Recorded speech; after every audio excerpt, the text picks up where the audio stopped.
Hey everyone, this is Abhijit D'Souza from Capstone Analytics. A quick video on a really simple tip on how to use tooltips in a drill down chart. So let's have a look at a chart.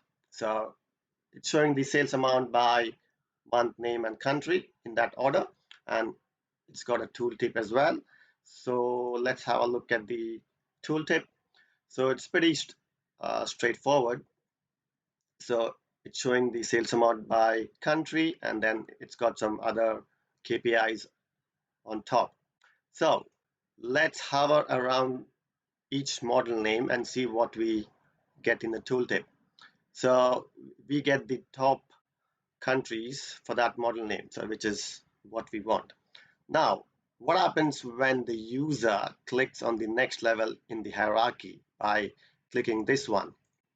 So since the next level is the country, it shows the sales amount by country. Now what happens to the tooltips? It gives you the sales amount for that particular country only. Not a good look. The users want to see the top model names for each country as they hover over it. So how to fix this? A really easy solution.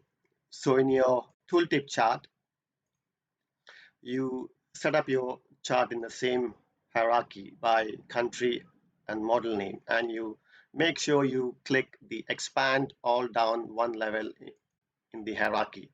So what this does is shows you the combination of country and model name for every sales amount.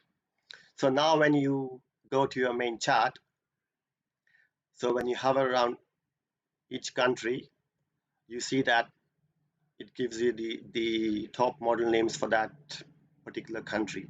And when you go up one level, that stays the same. So it'll give you the top countries for each model name. So there you go. By just using this simple tip, you can really enhance the user experience and make sure that they're not confused. All right, that's it for me. Have a great day.